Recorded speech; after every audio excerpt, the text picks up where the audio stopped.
Cool. Well, my name is Jennifer Carney. I am ostensibly a writer. I work in Silicon Valley, and I have been here.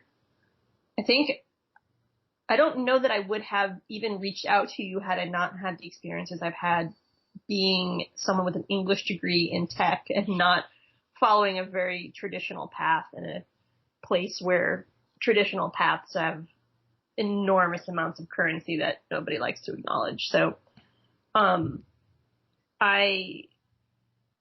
it's always hard for me to come up with well, who are you? It's like, I had to do an exercise at a work retreat that the exercise, and I hope you put scare quotes around that, was basically one person saying to the other over and over, regardless of what the answer was, who are you? Who are you? Who are you?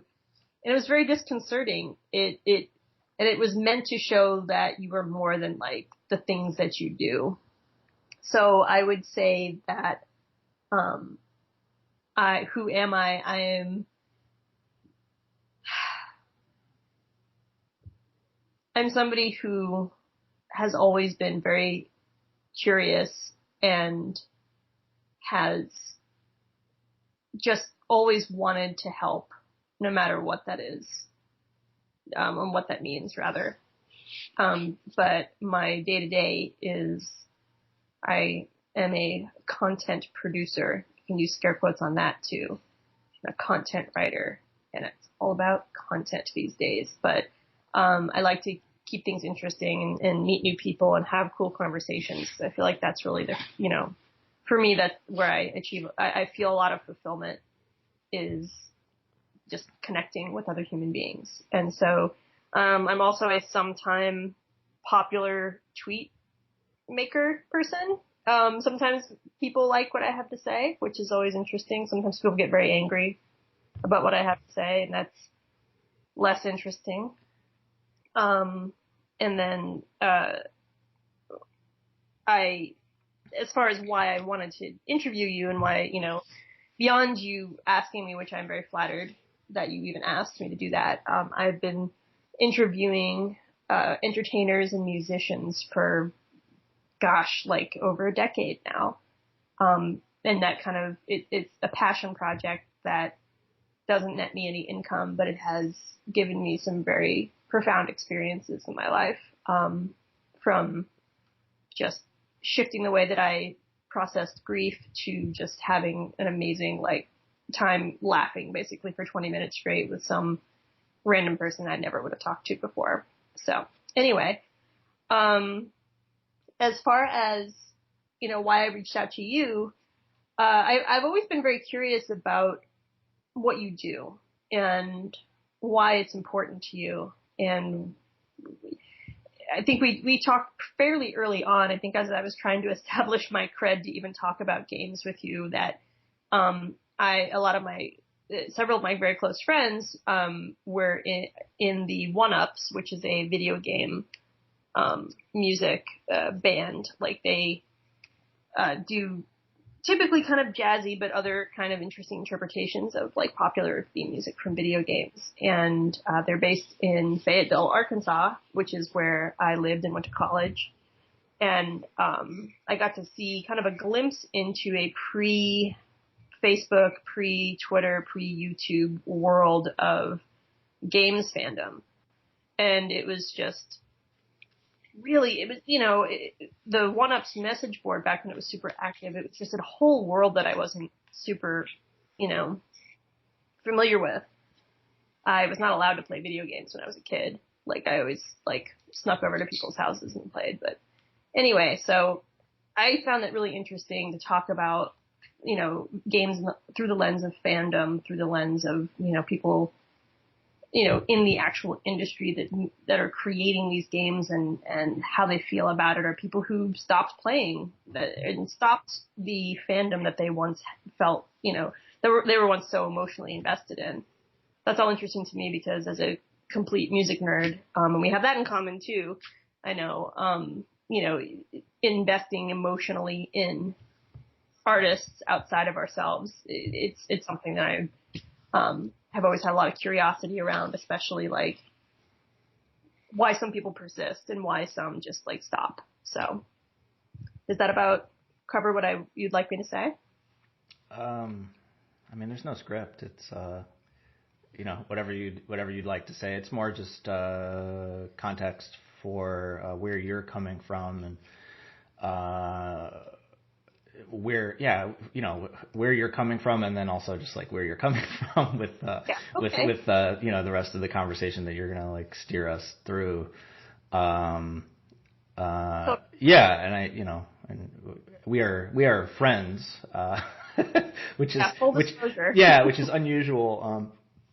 Excuse me. I have other friends. It's unusual for this project because typically the other interviews I've done are, with maybe exceptions I can count on, like I don't even need to use a whole hand.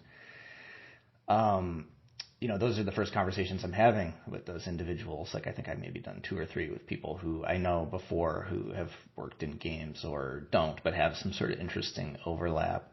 And so this is sort of an outing where we have not just talked when we have spoken about games. I mean, you know a great deal more sort of about the whole person, who I am, and not just this person who has this function, which is I always just like use these words like, I've been running this project. I never know quite what the right words are to use to describe it. Like it's just, this has been my routine, and you got to know me in a period of time where this thing that is normal for me was still forming. I guess I'm not going to try to make a sweaty metaphor about where it is now, but for a variety of reasons, I sort of have been this not silent, but I have been the common denominator of all of these, and yet I don't really say much about who I am. It's not like I'm evasive with it. It's just I've always wanted to keep the focus of this trained on people who are not me, for a whole host of whole host of reasons. But so I say that just for people who are listening or reading.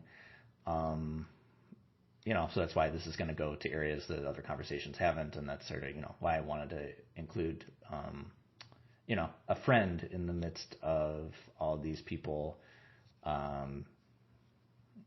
who I've just been talking to for the first time. So I don't know how many times we've talked, but I know this is not the first time we've spoken. Nope. I think we've actually talked longest the last 2 Super Bowls. And I'm not a sports fan. Like, I don't even think people would like, you really helped get me through the football interview that I did. No, so yeah, I mean, as far as like just teeing us off, I mean, I think that's good. That's fine. I mean, you had said something before about it being a privilege is the word you said. Just sort of, I think, I don't know if you meant like watching me sort of just sort of commit to doing this, or if there's other stuff. But you're here to ask questions, not me. So, yeah. I mean, I don't know. I'm still sort of figuring it out, and I feel like, as selfless and possibly selfish this project has been these last few years, like it's sort of this awkward thing for me of like, oh gee, there is stuff, I've learned and I'm still sort of, coming to terms with or making sense of. And that's really what these conversations are about, is sort of, I wish I had taken more studious notes these last few years, but I think you've seen sort of some of my process with this stuff. I would be swimming in even more stuff than I already have been if I was like to go back and look over years and years of notes. Probably the closest thing I have to notes are like these newsletters I've sent out and like these stray text documents that I have saved in a folder. I think the folder is like, it's on a backup drive somewhere, and it's just called like red twine on a corkboard or something. Well, just so you know, I don't think I've ever told you this, but I save all of our emails. Oh, good. It'll go in the box set. Like I went through them a bit before our chat. Oh, for this? Yeah. Oh boy. Kind of like, look at stuff that we've talked about Yeah. and the origins and things like that. And just thinking about, when I did first meet you, where you were and what was going on and where I was and what was going on. And it was so when I say that it's a privilege to be able to do this, I sincerely mean it, because it's like I've seen this entire project and, you obviously in tandem, grow and growth is tough sometimes. Painful, and it's extremely painful, and, it's good, and it's a thing that must be done. And so it's like I almost have like a sense of pride a little bit in knowing you and being able, and then being asked to do this. It's like, wow, like, this is so cool. Like, our connection was just so random. Yeah. In the way these things are. I mean, it's kind of weird. It's like I wouldn't necessarily have crossed paths with you. And of course, Right. my trying to impress you, I think my first email was like, or communication with you was like, oh man, you're up for the Onion. Like, yeah. You remember that Gallagher interview? That was like, I do. I think that's sort of, the deepest question of this project is, will I ever be known for anything else? You know what's so funny about it, too? I was thinking about this, and I actually took a note in my phone. I should see, because it was like right before I was falling asleep. I had just thought about that. About what? My quote-unquote legacy or my Gallagher interview? No, it was the Gallagher thing, and sort of how it relates to your legacy. But I imagine that like this is probably like not as deep as I intended, because of how these things go. It's like, oh, I'm going to write it down, because, all the ones you don't write down, but right before you fall asleep, you forget, it's like this genius thing, but like, you get up in the morning and it just says like, what if the ocean was all ice cubes? And you're just like, what? It seems so profound. Anyway. We'll bring back the glaciers, Well, my note was, and this is, granted, 1 a.m., sure. Just watching Adult Swim and falling asleep. Gallagher as the canary in the coal mine for exposing toxicity. Yeah.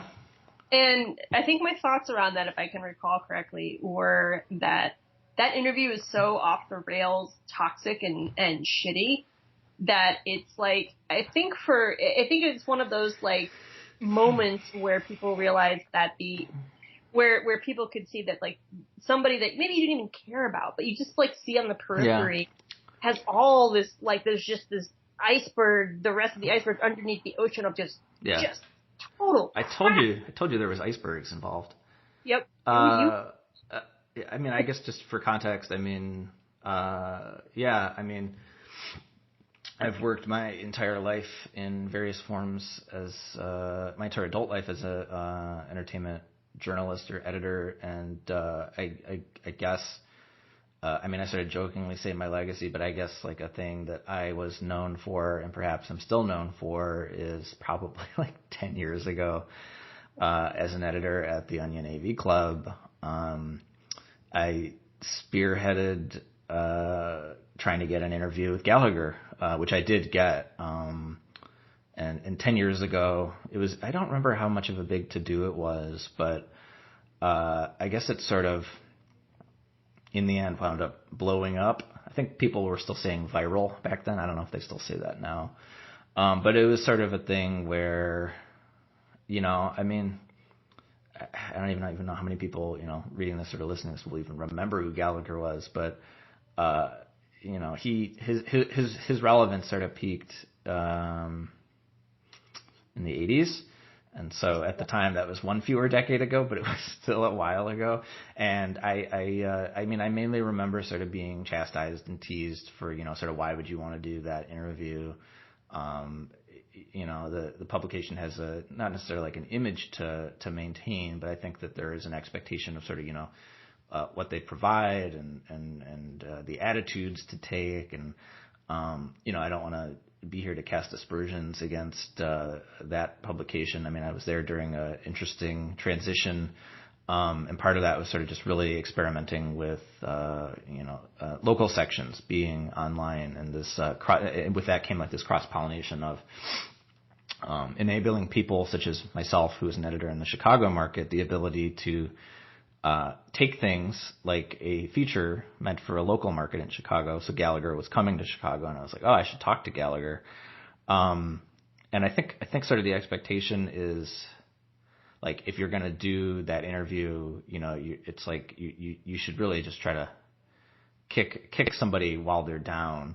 But I don't know. I mean, and some of this does carry over, I think, to when I started to write about games over there as well, which is it never occurred to me to, like, oh, I'm going to really use this as an opportunity to snark or to make fun of somebody. Like, when I started writing about games at the AV Club as well, like, I would do things like, take seriously, the Murder, She Wrote hidden objects games, probably intended for female retirees or something. So I think, like, I remember, like, things like that also causing a bit of a splash in the way the Gallagher thing did, where it's like, who is this guy and why is he taking this thing seriously? As if, like, sort of like interview our article as performance piece, and it really was just and as you know, talking to me, like, it's a thing that I realized, like, 10 years later, just I think it was just having that opportunity of that platform and that megaphone to go in a direction.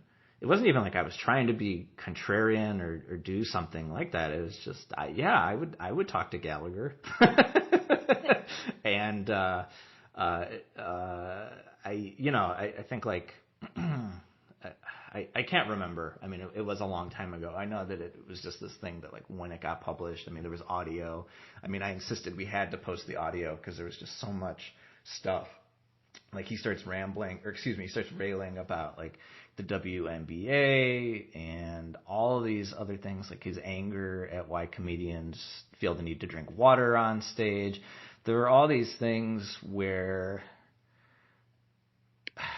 it's just like you have to sort of hear it to believe it, because there were so many things touched on. But I think, where he's coming from is no one has sort of, I'm going to guess, in the intervening years, sort of given him an opportunity to speak. And certainly he said a lot of, deplorable racist things that I don't necessarily agree with, but I do like the idea of presenting someone as they really are and the full picture of who they really are.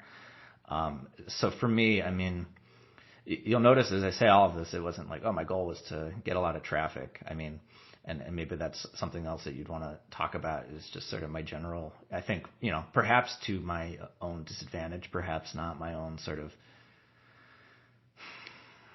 I don't even know how to characterize it. It's not even an apathy. It's just like I have, like, a disinterest. Like, if I could just go, if I continue with this type of career the rest of my life and not, like, I don't care what the traffic is. Like, that number that you get doesn't tell you whether it resonated or connected with someone. And I know that Gallagher thing, like, I felt bad about it in some ways because it caused him to get a new wave of shit, of people making fun of him when, he hadn't had a spotlight on him that brightly. I mean, my interview sort of got this ball rolling of, like, Gallagher went on the then new Mark Maron interviews podcast. I think Perez Hilton wrote about it. I think Aziz Ansari tweeted about it. It got a lot of attention, and I hadn't expected it. And then I mean, there were other interviews I did at AV Club where I was, like, really proud. A subsequent summer where, like, I interviewed MC Hammer and Vanilla Ice in the span of, like, a few weeks. And I did an Andrew Dice Clay interview as well. I don't know. I mean, it was just like, I feel like this is an area where we haven't connected as much on, because, like, I haven't written for as large of an outlet as AV Club, but I do, like, I've talked to people that, celebrities that people are like, well, why would you talk to that person? Like, I don't know if you know Paul Williams. Do you know who that is? He like, if you were a kid and you watched The Muppet Show, or anything to do with the Muppets, he's a composer and he's written a lot of songs really big in the 70s and early 80s. So, like, similar with Gallagher. Yeah. Like, he wrote, I want to say he wrote Rainbow Connection, but I'm probably wrong. And I'm sorry, Paul Williams, if you're reading or listening to this. But he wrote, and he is, my audience is comprised solely But the reason why I say that is because he was like it was one of those things where it's like talk to Paul Williams. I'm like, oh yeah, and he composed for like some of the Muppet movies and things like that, and most people would think like, well, why would you waste your time talking? Like, who cares? And it turned into one of the most meaningful and one of my like absolute favorite interviews. Like, you just don't know what you're gonna get. Like, you got a raft of shit with Gallagher. Yeah. But like, it's like they're people, and what I think is so cool is they're artists, and like I always want to talk to artists. Well, I wonder if it is like in hindsight, in the 10 years separated or whatever. In hindsight, like looking back, it's like I wonder if we were already so fragmented online then, but we didn't have the windows to understand it as much. Like I think it's like a daily given on social media, but I mean, Twitter was like barely a thing then. That was like back when like Twitter was like, I'm at the mall, or here's my cheesecake, or nothing to do, number two. Like I wonder, it's funny, another one of these where it's, the tables were turned, like I spoke to someone else, the way he puts it is like, he and I were of the same cohort, and we've never met in person. It's just that we've had similar rotations of like, the internet's really mad at like a thing we wrote about games, and he's an editor at Condé Nast now, and he has had other jobs that I haven't had. And it's funny how he talked about like something that you talked about, which is like, I mean, a couple of years ago I would say, oh, the grass is always browner, where like you just think like it's slightly better in this other situation, even if it's not that great. But it's interesting because like he just got to talking, like one of the first thoughts he had for me is just like, what tradition do we feel like we're continuing on in? And I wonder if like I wouldn't be able to articulate it the way you did, where you're like, oh, doing all these interviews helped me process how I process grief. And I don't know that I would be able to say that. I feel like, and I'm not saying there's like a pure best way of doing interviews. I'm so grateful that, I've been able to do as many as I've done with this, and in the 8 years before then. I mean, I've had a whole career before this, and I think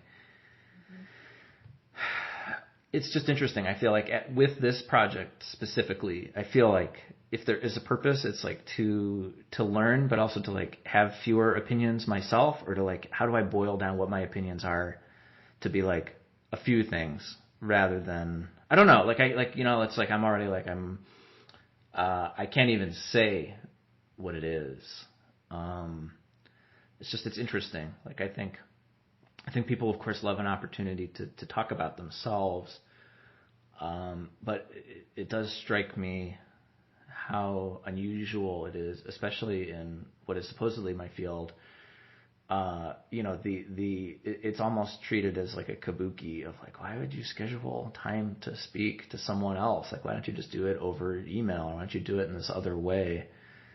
And I feel like, I mean, that was always just a rule. That was always a rule at AV Club, is like no email interviews. And they had other things like, no red carpet events and all these other sort of attempts, I think, to either distinguish the publication or to distinguish, the people who work for that publication, where, like the red carpets is one thing, but I think, the other thing was like, we're not going to do these big joint interviews where you're in a room with 10 other reporters and everyone hears everyone else's questions. Like, we deserve the opportunity to get you alone, for, I don't think people realize, but like, frequently, not everyone's going to make as much time as a Gallagher, and it's not meant as a diss against him. I mean, I had to actually cut that one short. Gallagher, I got to go. I have to talk to Jeff Tweedy. I mean, that was a weird, eventful day. But sometimes you're lucky, if you get 15 minutes, 20 minutes. I always say, and I think this conversation is testament to that. I think like the first 15 to 20 minutes is like, it's not garbage, but it takes such a long time to build up a rapport where you can like, for the person in your position, where it's like, do these questions in front of me, are they even useful, or do I need to improvise and like quietly scratch down other things so that when this person is done talking, it's not going to get awkward or weird, or I'm not going to piss them off. See, I've never had that. Honestly, every interview that I've done with a handful of exceptions, including Paul Williams, actually 20 minutes max. Yeah, I know.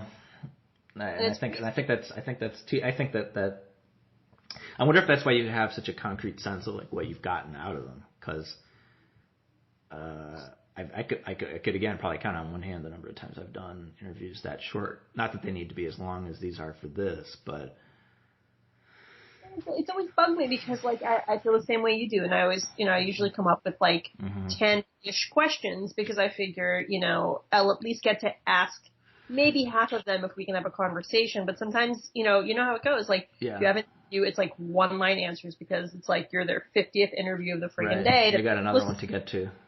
Exactly. Another 10 to get to probably, and I don't envy them. I think that's probably a miserable experience of being asked the same questions, and it seems to be everyone's least favorite part of the job, right? Except for I think the rare person on both ends of the phone who, I'm sure there are people who really love the creativity and talking about process and all these other sort of lofty concepts, but their ultimate job is to do the thing. Not to do PR for the thing, but I feel like what was your question about Gallagher? Because I don't want to like take your questions and then just talk for 10 minutes and not answer what you actually wanted to know. No, you're fine. Like because I'll do that, and I'm not trying to get out of answering, but I want to really try to respond and make sure I'm telling you something you want to hear instead of like a variation of a theme you've heard before from me. No, for sure. Like I'm treating this as a very open-ended thing, but I think my like late night sleepy thought about it was like, it's just that you talk about this interview being 10 years ago, which seems like impossible now, but it's like that was just at I feel like the intersection of where the internet became where it used to be a lot more like distributed and became more the places that you would go to voice your opinions became more unified. So there's Twitter that's just starting to become that piece. And at that time too, that's when, like President Obama had his Twitter account. Like that was a big deal. Who? And that kind of like set the tone for like where people would go to start, digesting this kind of information and why it was so important. And I think with Gallagher, like if you were, grew up as a kid in the 80s, he was just kind of this benign, almost seemed like this, like definitely geared more towards children, just whatever, a little bit surreal, Terry Gilliam-ish type comedian. Straight out of Brazil on his big wheel bike, and then he'd smash watermelons. It does sound like some weird alternate reality futuristic performer, and be hopping around on a gigantic couch. And I still remember watching the VHS tapes as a kid. Me too. So I guess it was kid appropriate. I don't know that it really was, but it was in my house.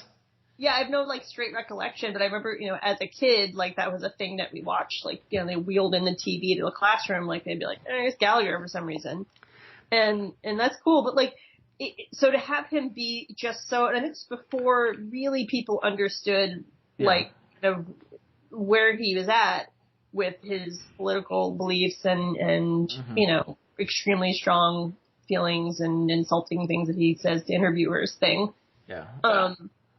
So it almost like it's like at this watershed moment where the internet went from being this like where you go to message boards about specific things to talk about that specific thing to, the one place to go, and almost like like a beginning, like when I said the canary in the coal mine for all this toxicity, obviously a lot of what you have covered in the years since has been around toxicity specifically in games, but in other aspects too. But I feel like people say this where it's like, now is the worst that it's ever been, and I think there's like a couple things going on, and I think, and I'm not saying that the things that are happening today to people, in games, outside of games, that it's like, that they shouldn't be angry and that they shouldn't speak up and out about it. I think that like we have this thing where we slide into awareness about stuff, and we feel like because it's new, I think there are a couple types of behaviors. There's the type of behavior where people are like, this is new to me, and I'm mad. And why is no one else talking about it? And I think there's also like, this is new to me, and so this must be the first time that it's ever happened. Like I think like things are always expanding as we are growing or going about our day to day. Like I don't think the internet was ever a utopia. I mean, I think it's gotten pretty infected, but I don't know, because I don't think I think like there was a woman I interviewed who wrote a book about the early internet. The book's called Net Wars, and the way she talked about it was just there are so many more avenues of consequence now, and I think that there is so much more like the expectation of being able to get a hold of someone. Like in the old days, like there would be a flame war, but it wouldn't escalate to like I'm gonna look up their number and I'm gonna call them. I mean, things then were like it was like you don't give out your real name on the internet. You just don't. But I was a teenager at that time. I don't know what it was like to be the age I am now at that time, but I'm pretty sure things were awful, and there were a lot of people who wrote about it in the 80s and 90s about how the types of things that I think people are now starting to realize about Twitter, which is like these are corporations that want to use your private data to profit off of you, and they don't really care how you're treating each other on it. I think it's like people will always ask like, oh, why did this game company do this, or why is that movie like that? And it's like, I don't know, they're businesses, and it's like I don't want to like it's like I wonder if like is the point of this thing for me in some ways to like just never be mad at anybody about anything? Is it just to like for me personally, it's like I feel like it's perfectly acceptable for other people to be to be mad or disappointed or upset or not feel heard or frustrated about any number of things. But I'll also be like, yeah, but if you look at it from their side, like I mean, like in the game industry specifically, it's like it used to be they would release a game and then they'd go on vacation, but now it's like they need to have this this downloadable content.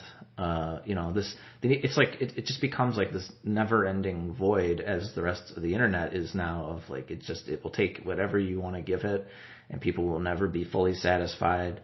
And I don't know. I mean, that's like 90 different things, and I think like I don't know. I'll just ramble, but I'll shut up and I'll let you ask questions. I mean, you make a really good point. Like, I mean, that things have always kind of been terrible, or assumed that they would eventually wind up being terrible. Like we've talked about this before, where even Pete Townsend of the Who, his idea. Oh, I thought you meant a different Pete Townsend. Well, I'm just doing that for the readers. Yeah, no, I know. Who are under the age of us. Under the but age of us.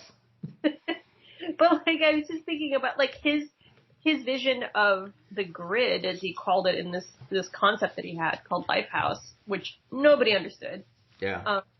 Was that everybody was de facto, the thing was that everybody was connected, and the people that like he was writing about were the people that were just like, I don't want to live this life anymore, and they disconnected, and like at that time they got in a van and traveled around England and went to rock concerts, and that was the big disruptive thing that they did. Mm-hmm. But like it was always assumed that like that sort of instantaneous interconnectivity would have like this weird downside, and I'm sure, I mean, obviously he's not the only person who's ever thought that. Mm-hmm. And yeah, so I don't know, like it's often what I have found with this is everything is happening at once, so it can be confusing, and it's all about awareness and what you're willing to see. And as you start inching along that path, it becomes a question of what are you comfortable being complicit in, and what are you not comfortable being complicit in? To the degree of what are you going to do about it, if anything, and when are you going to shrink away from it and resume, I guess, for lack of a different word. And I don't want it to sound like it's a judgment against anyone or anybody's decisions. I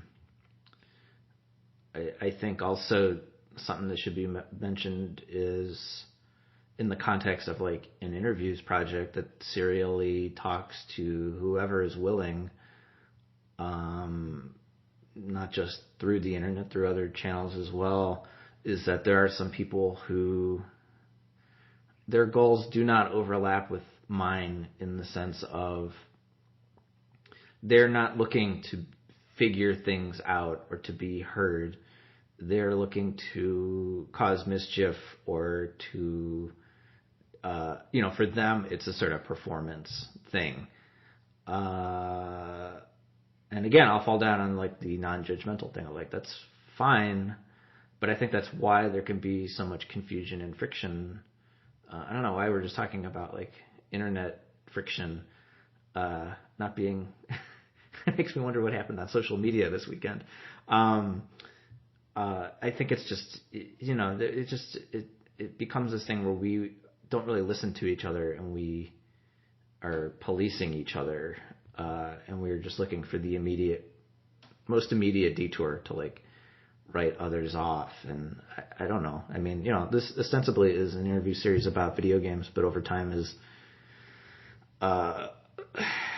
it's gotten to be like, okay, what are other things I can use through that telescope and, draw straight lines through.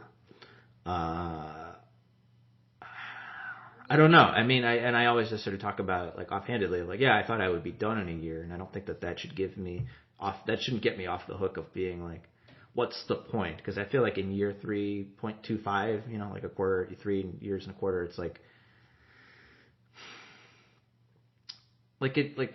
we've talked about this where I'll be like, yeah, I'm not that type of person who will have an answer. Like, why are you doing this? What's the point? Like I'm always saying like, oh, the point is just to do it. But I feel like once you reach a certain point, like maybe there should be some sort of goal. And I don't know. I feel, and I'm sure you've noticed this. Like I've been busy with other things, but I feel like it becomes like an active choice, and I don't know if this is like in connection with the complicit thing. What? How do you mean it becomes an active choice? Yeah, I was going to say like it became this active choice. I think it was like either due to travel I had or just whatever else. Like I feel like there are things about what's considered regular daily internet consumption where we're sort of like linked together to make like 10 million snap opinion, judgments, reactions without even realizing like that's sort of the thing we got to do, where we want to be in on the joke, or we want to be on the right side of history, or we want to be on the next sort of, I feel like it's too dismissive to be like torches and pitchforks, like, whoever the next person is, everyone's mad at. I find it unhealthy for me. Someone else I interviewed said like, social media is not a place you go to be happy. And I know that you had some questions around this sort of like the general, like that sort of a thing. Like it's like the work now, right? Like that was a thing that was like starting to be the work when I was at AV Club, is like, okay, David, your job is you run the section and you run a third of the Onion in print, you run the website, and also you manage social media. And this was like in the days where like everything we thought today about things actually way more about than I do, as far as like, optimizing and maximizing engagement. Like it's just, I don't know if it's because I didn't go to journalism school, or like if I'm just like clumsily as an adult, like leaning on punk rock ethos I learned as a teenager. Where like you shouldn't be image conscious. You should just care about the purity of the feeling of what you're doing and trust that it'll connect with people. I mean, I say that now, but I'm like, yeah, but I've had a lot of those bands like appreciated the number of like, dollars coming back. And like I said, I have to remember this was in an era where it was like, it's lame to sell out.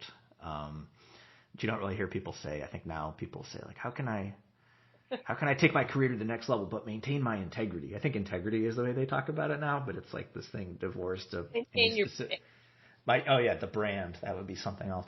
I mean, I guess what I'm saying is I feel like I have submerged my brain so much in so many other people's thoughts. And, for people who have been following this, it's like the interviews alone are not my only contact with other people's thoughts. There are countless emails, and there are background calls, and there are books that I read, and there are documentaries that I watch.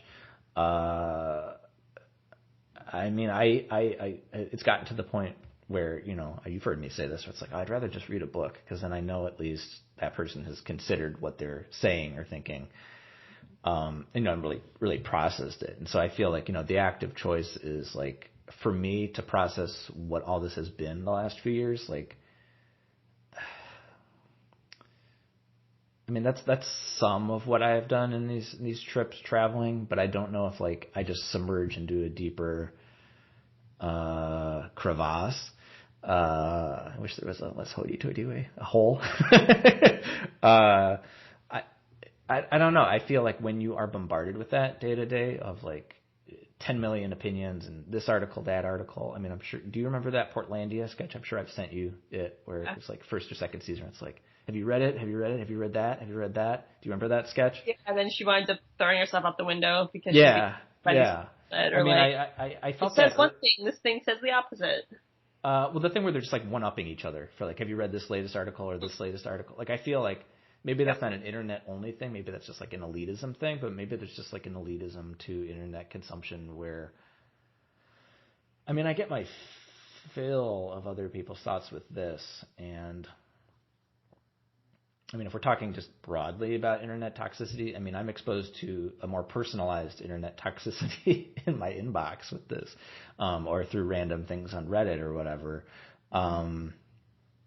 I don't know. I mean, so when I say active choice, it's just like I feel like I've needed to pull away to understand better the ways that I present myself, but also the ways that this work that I have done, how it can actually connect in places other than the expected places that people like me should have my work connect. Because, I mean, that's probably a thing I imagined you were going to want to ask me about, is sort of those opportunities don't seem to be open to me anyway. So rather than put energy into chasing things that aren't reciprocating, it's like I need to pull away from that chatter and figure out how to hear myself, I think, more clearly is what it is. In other words, I think it has more to do with me than maybe what it is online, although I can say like a huge, like, it's just like this huge surprising thing for other people. I remember early on talking to all these people where I would tell them, yeah, the internet that you see is the same internet that other people see. They'd be like, whoa. Like, I wouldn't say it like that, but it's just like they had never thought about it. I think increasingly it has become this thing people are talking more about. But that doesn't necessarily mean people are, I don't know. Like, I've wondered if it's like, is it just me? Is it the subject material? Like, what is it with my approach? I mean, I'll just keep talking. But like when I say it's an active choice, it's like I'm trying to go towards clarity. But I wonder if there's something I'm complicit in that I don't feel comfortable with, that I'm like pulling away from. At the same time, under all this, like I'm just one dude, and I'm, I mean, I think you're battling the scourge of many writers and journalists, which is that what you write is of less consequence than the distribution of that thing, which I know is like has always kind of been the case, but it's almost the entire focus. Like the pressure to get people to come to it, you basically rejected. I think it's wise because, like, you think about, like, I can draw the parallels against the music industry where, like, it's no surprise to me that music has gotten far less interesting and diverse, especially pop music, the more the industry has leaned on the artist to do the business side of things. It used to be that, like, an A&R guy would go out to a coffee house, see someone and be like, this person is amazing, and then they would handle all the business stuff. And then the musician would just strictly focus on writing music, like, because that's the thing that they get connected. I mean, I feel like, yeah. No, I I mean, I remember you were saying like, oh, you wanted to ask me why I don't quote unquote play the game, and so I feel like I'm sort of subconsciously steering something I was saying towards responding. Then I don't even think you asked me about that. Well, that was basically the question I was asking with that. So when you say that, I mean, what do you mean? I mean that, like, what's the version of me that, well, what is the game, and then like, what is the version of me that plays the game, and then I can tell you. I don't see when you say it, like, so for instance, I can speak from my experience. I'm like, we've had these discussions too where I talk about, well, I'm a writer, but like I feel like my skills are just dull because I have morphed from a writer into a content producer, which becomes a person who puts stuff on the internet for people to consume. But I think that's all writers. I yeah. feel like that's the expectation, or is that like I don't think that's a sour grapes no. Yes, you're right at a very fundamental level. Where I differentiate is that, I feel like the kind of writing that I mostly do to pay the bills, is to fill the spaces in the internet that exist because there's just infinite space to be filled. Mm-hmm. Whereas, what you do is about really wanting to connect and help people in general and have conversations. It's a different thing. It doesn't mean that what I do is completely devoid, but it's a different mechanism. And I think that for me, the number one, like the way that I have to justify my existence is through how many people for the thing I posted, how many people can I get to retweet a thing, and and I think for you, that's never been the motivation, and that's, I think, the differentiator, where it's like, I think as people who are creative in any aspect, like the more that we have to focus on the nuts and bolts of the things we're doing beyond like the actual skills needed to do our work, the less connected we are to the thing that we're producing, if that makes sense. And I think, what it's always been interesting to me about you is the fact that, that you really like, it's not about that. Like, you're doing these immense long form pieces that are meant to do something bigger than generate clicks. Yeah. Sorry. That's okay. Brother trying to FaceTime. I told you there was no script. Yeah, it's my niece, I'm sure, trying to FaceTime me, although it's really late. Anyway. So was there something you wanted me to respond to? So I think, I just think that it's not so much that you're like bucking trends or things, but like I'd love to, hear more about why you're just like, I don't care about traffic. Like, that traffic is like the thing that everybody cares about, and whether you're a journalist or a novelist or anything, it's like, why for you? I mean, I really want to try to not lean on pet things I've said before. I mean, what comes to mind is a thing I have said before somewhere, maybe not here, is that I feel like many of us figure out by the time we finish high school, maybe even junior high, maybe even grade school, the person who is the most popular doesn't necessarily have the most interesting things to say. I don't even know if there is a most interesting, thing to say. I think it's about there's an expanse of perspectives that are. I mean, I think that's the period in that sentence, and I guess. I mean, with this specifically, it's like, I think part of the magic of the internet is that ability to connect with anybody, anywhere. And that, again, with the period there, I mean, I not in the way that I think it frequently is today, is the ability to connect and and police anybody, anywhere. And I don't even know that I would put a judgment on that. Like, I think that's like, I mean, obviously, look in the last, it's not even been a year, but look in the last, 8 months of the good that has come out of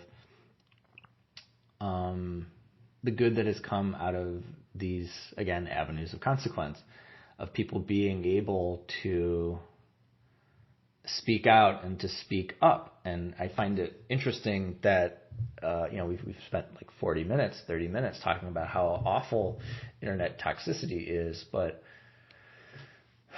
I mean, there has been this ability, I think it's worth noting, there has been this ability for seismic, change in people's lives in a very real way. And I think we're realizing, again, it goes back to that sort of complicit thing I was saying. It's not like I have like these systems figured out in my head of like, this is, these are the tubes, these are the pipelines, why everything is the way that it is.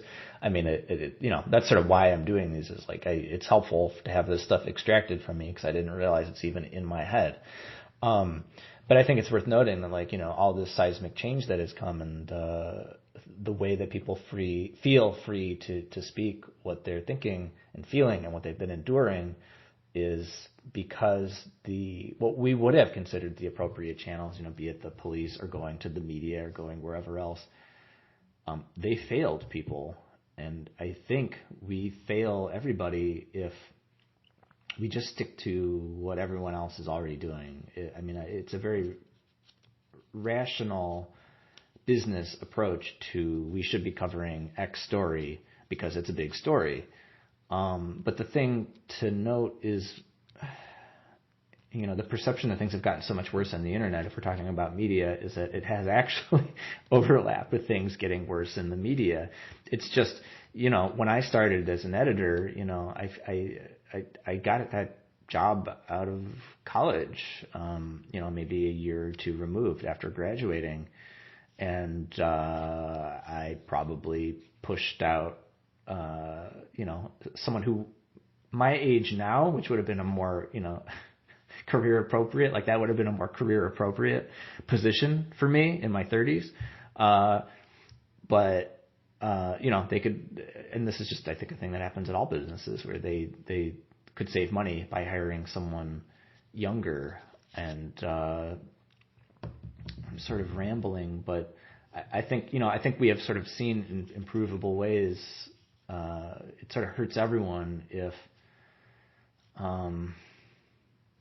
everyone's doing the same thing, and I think we've also seen in the wake of like a lot of these changes is there's been this sort of like, rise of crass, like, people come talk to me about, the horrible abuse you've been through. And it's like, I just think it's really gross. And I think it's unfortunate that, I don't want it to present it where it's like, I know the best way. Like I started this because I didn't have any answers, and I don't know if I do have any answers now. I can only speak from personal experiences. Just, things media-wise got to the point where I had to start my own website just to like ask the kind of questions I wanted to ask. And I think that part of that does overlap with, my aging as well, and so therefore my being more potentially expensive. But the other problem is too, is like, as you get older, you get a stronger sense of like, no, this is how things should be done. I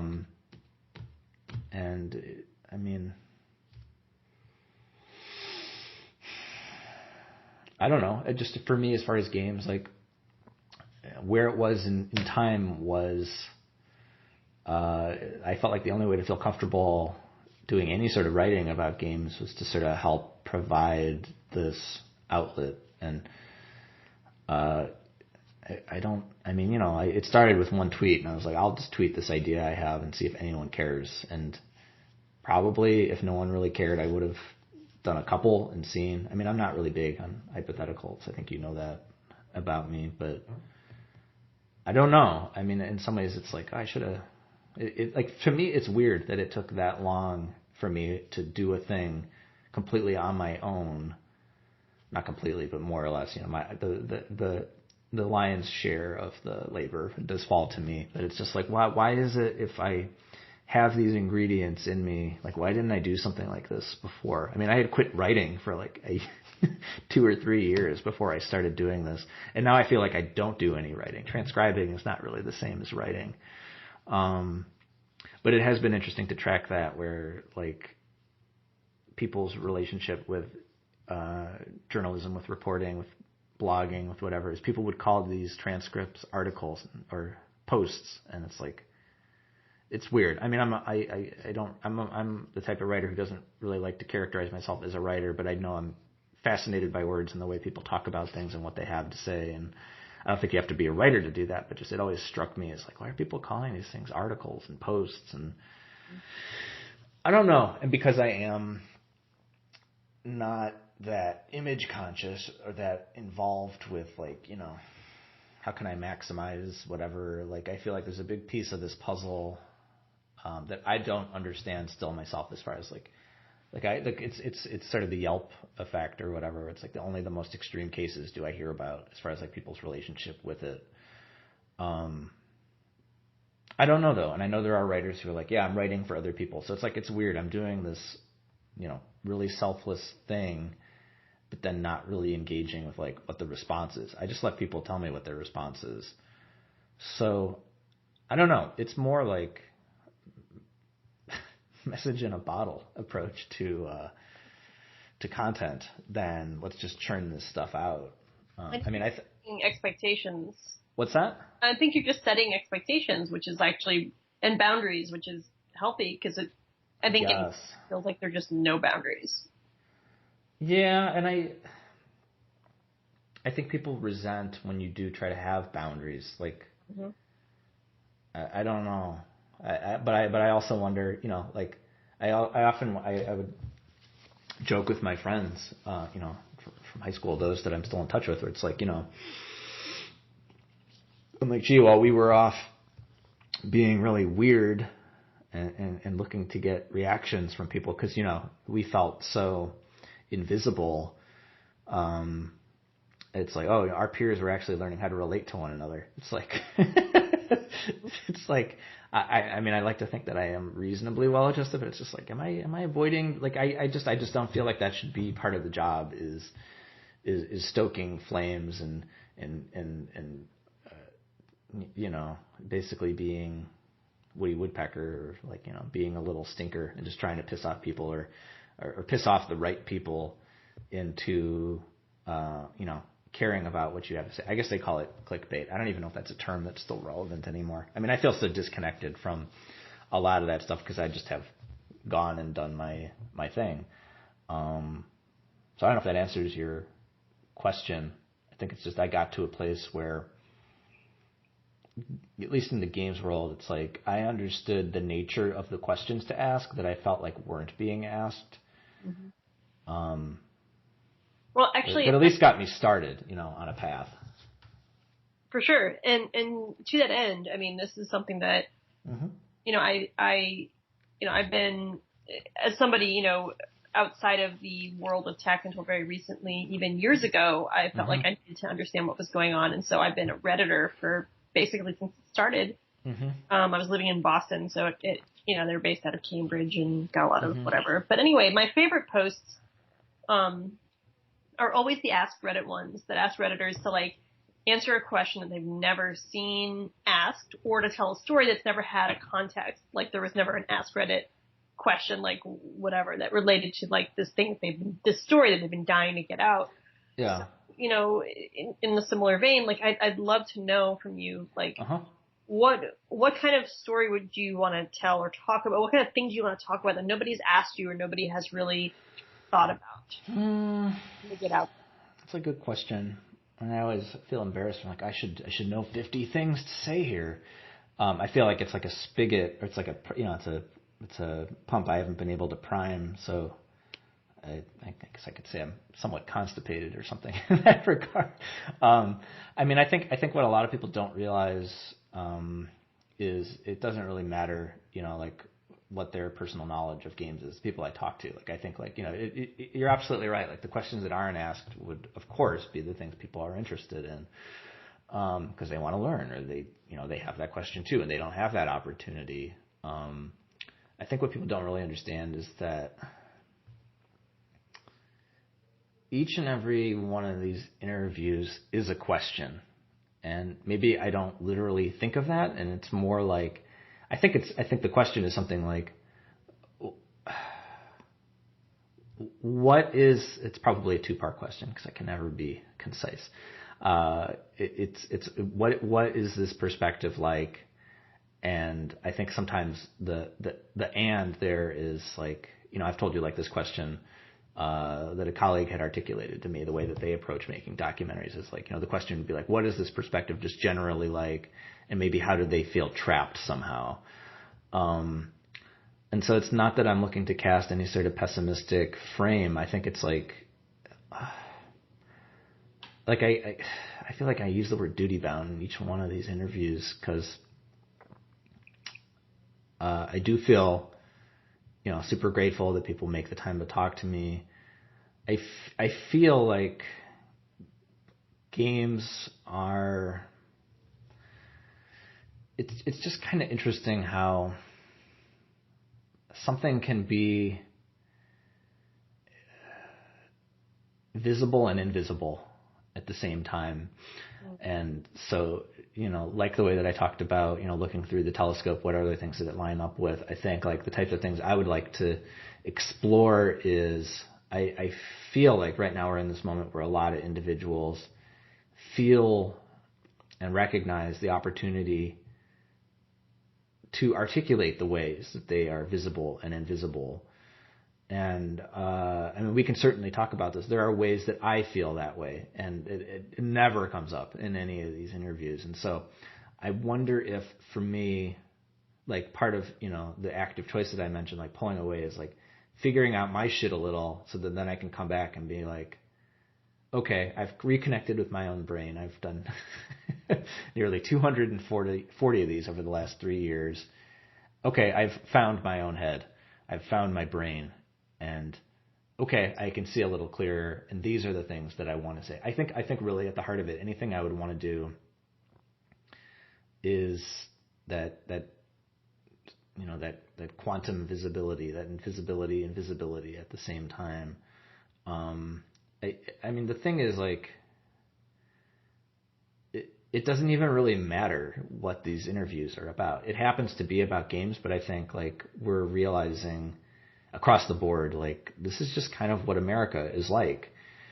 This is what, it means to be creative. This is what it means to be alive. This is what it means to protect yourself professionally.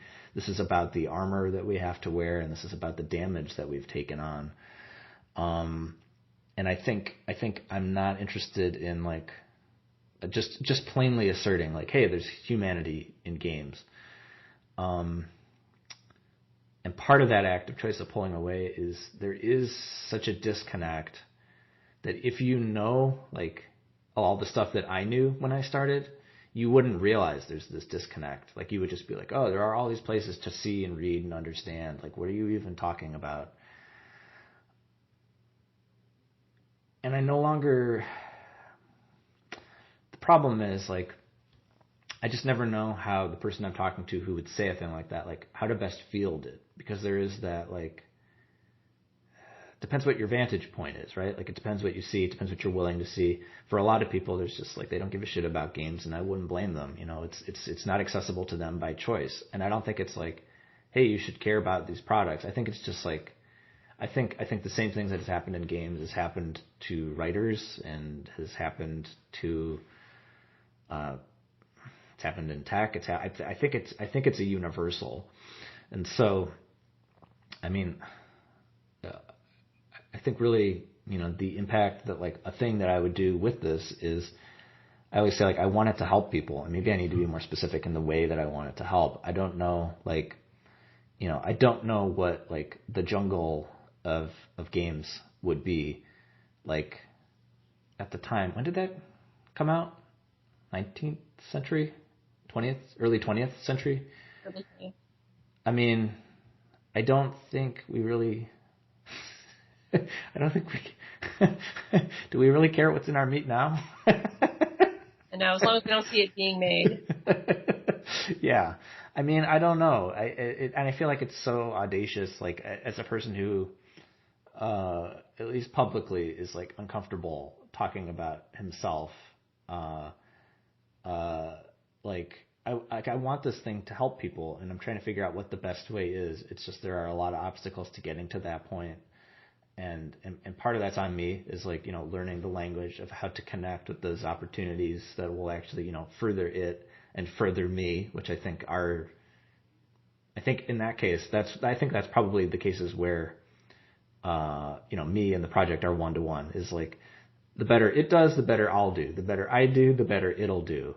And the last 3 years, part of the equation has been like, not a question of like, should I do this less? Should I stop? It's like, if things aren't going to happen of their own volition, then I need to figure stuff out. So I don't know. Like, I feel like it's a super mealy-mouthed answer, but it's like, I wonder if part of my figuring out what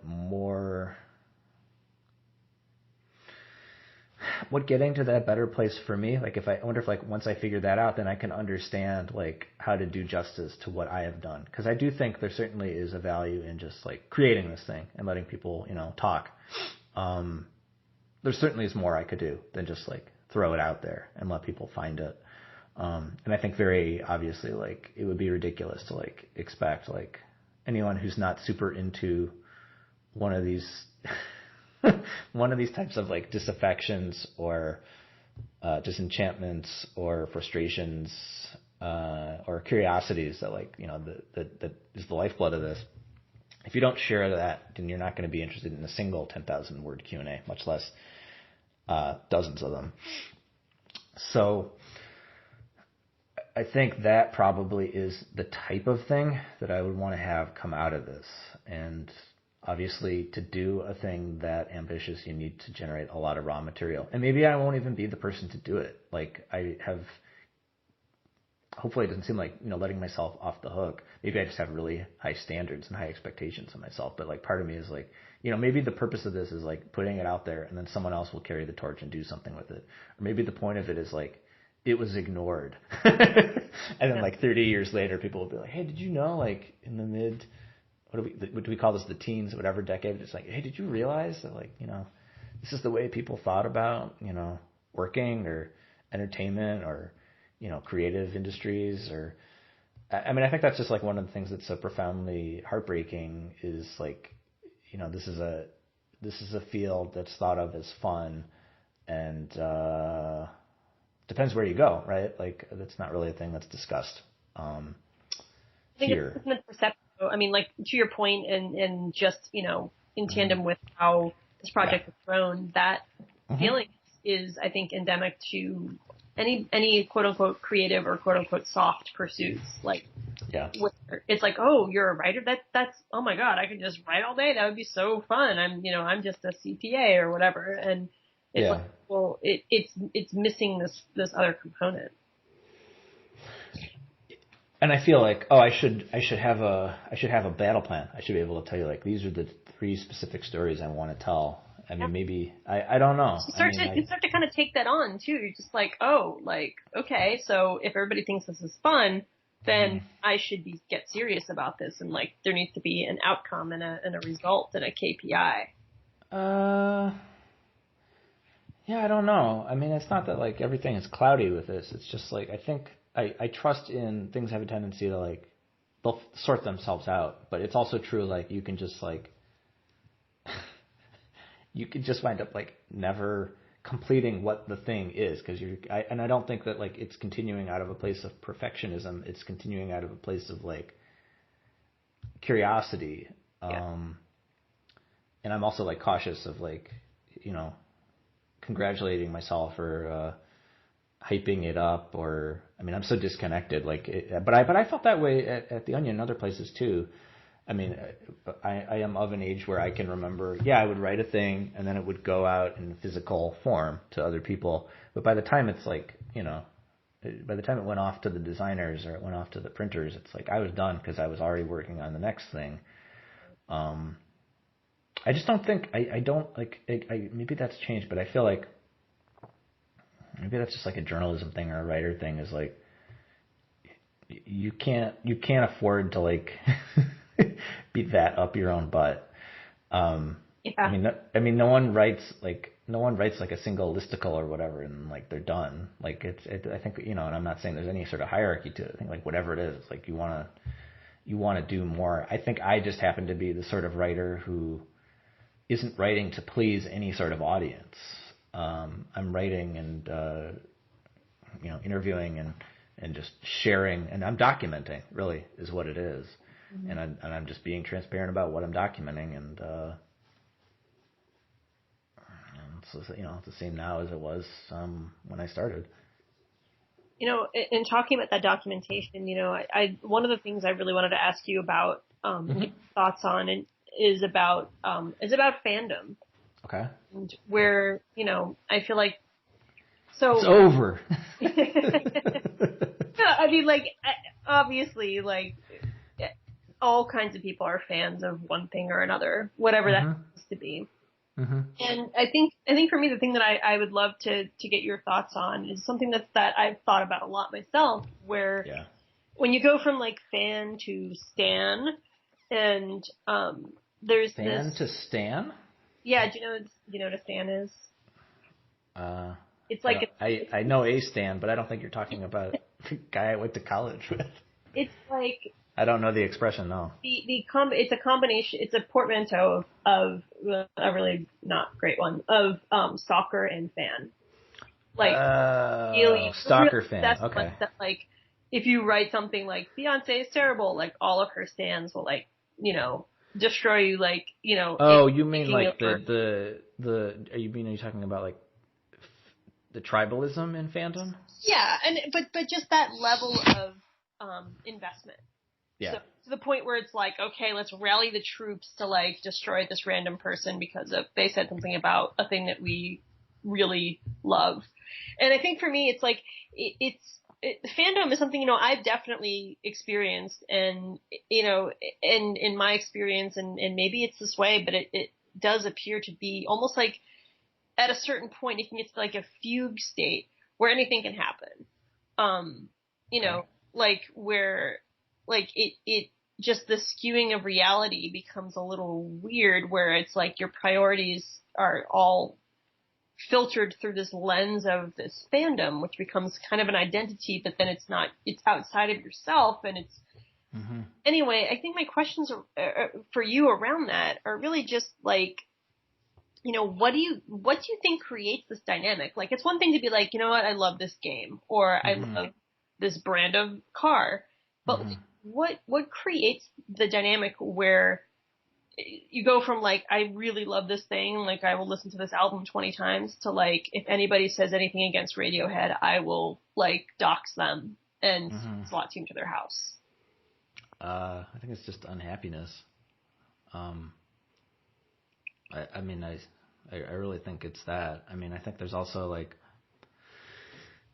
specific to games, like I find it interesting that like the stereotype portrayal of a person who plays games is like, loser in the basement eating Cheetos, never having outside contact with anybody, to person who is still indoors, never has contact with other people, but is, slightly muscular and shouting into a headset. I think what's sort of not at least said. Are you there? Yeah, I'm still here.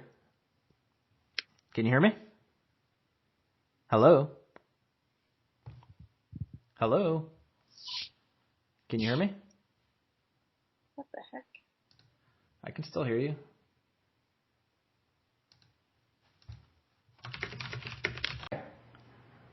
Can you hear me? Yeah, that was really weird. What just happened? It just said you're unavailable. That's weird. I just got a thing saying my microphone is really quiet. Shouldn't be. That's weird. Yep. But now you're calling through my phone. But anyway. Yeah. Should we just continue? Yeah, that's fine. Yeah. I'll splice it together or something. But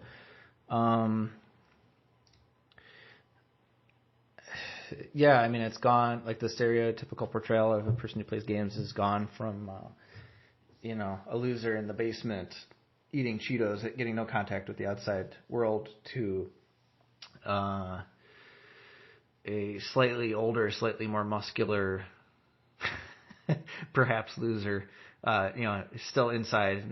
Their contact with the rest of the world is shouting on a headset.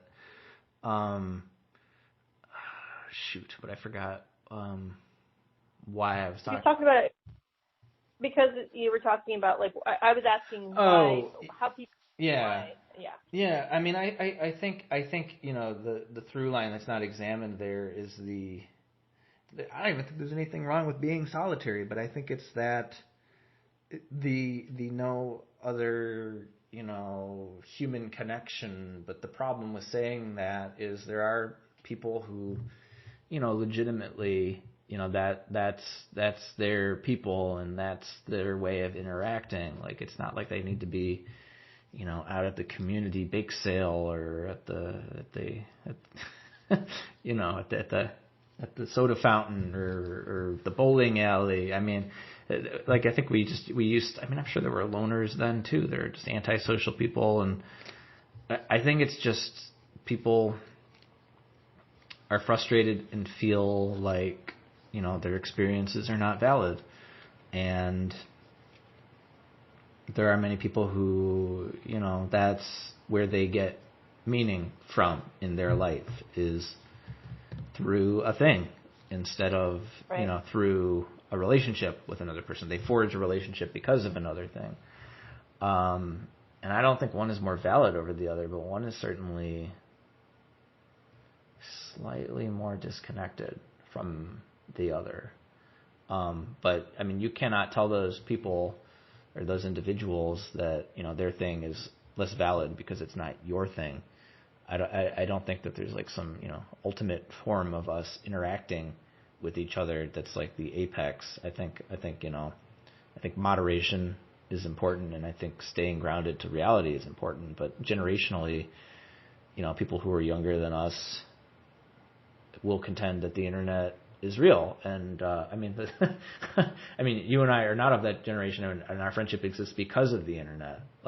Like there are things like it's a conduit, but it's not a replacement. I think is the thing. Like our friendship has continued through other channels, not solely through Twitter. Although certainly you can be good friends with people, just interacting with them through those channels. Whether it is just playing games with other people or in a chat room or Twitter or whatever. I think it's just when you start to accumulate these degrees of disconnection and you gravitate towards people who are only like you, things can seem like healthy choices or smart choices or whatever that otherwise might not. I mean, I don't think you need to be a person who plays games to have the experience of feeling like that you've interacted with other people online where they don't even realize that like you're a human being behind your avatar, or they'll just say horrible, awful things to you. I mean, there are assholes in person too, but the difference is you get away from that person. I mean, maybe you come back to that same coffee shop where that asshole was.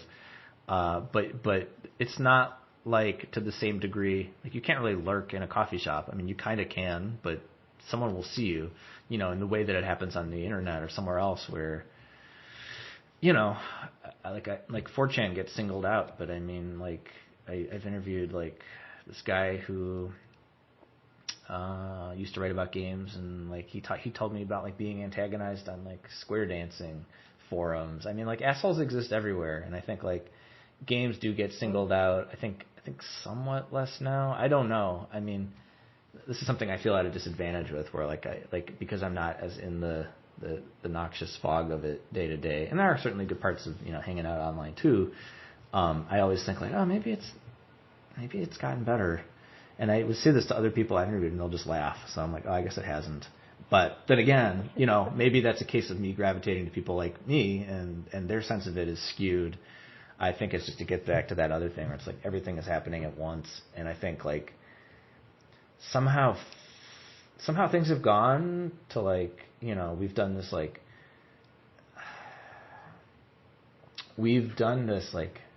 smartenizing. I'll intentionally use a dumb word, made up word. We've done this like smartenizing of like 15 reasons why yesterday's Game of Thrones episode, why you're a good person for watching that, or why you're a smart person. And I mean, a lot has happened similarly to that in games where, like, you know, a lot of the writing used to be like, here's why you're a good consumer. Now here's why you're a smart person because you can, you know, you bought the right thing. You know, we give it high praise. And like in games, the overlap has been like similarly like all this tap dancing of like heightening the symbolism and you know, the storytelling or the representation or whatever else. Not to discount any of those individual things, but like there's become this thing of like, this is a line I have said before. I don't think I've said it on one of these though. It's like we're falling into this trap of like elevating the source material on our end instead of like getting elevated source material. And I'm not saying there aren't like, you know, really cool, amazing, thought-provoking, you know, books, games, TV shows, whatever. I just feel like it's sad to like, that's sort of a way we want to think of ourselves as adults, is in that binary way of, you know, consumer or fan of thing, or not consumer or not fan of thing. Like this is shit that like I saw growing up where it was like, oh, you have a Nintendo, you're a fucking idiot. Sega's better. Like in games, I do think a lot of this stuff went back all that way. I don't think anyone. I mean, maybe I'm wrong. I'm probably wrong. I don't think people were claiming superiority, where it's like Pong is way better than DOS. Well, I don't know. I mean, I think there has to be that. I think that impulse is like. I think it's just ingrained in us. Human. Yeah. Yeah, like, you know, you're this. Well, you know, whatever. It's like, oh, you're from Springdale. Well, you know, Fayetteville is where it's at. Springdale is all these things because you don't like this, and you know it. Plus, we got that lemon tree. Right? It's the same thing, right?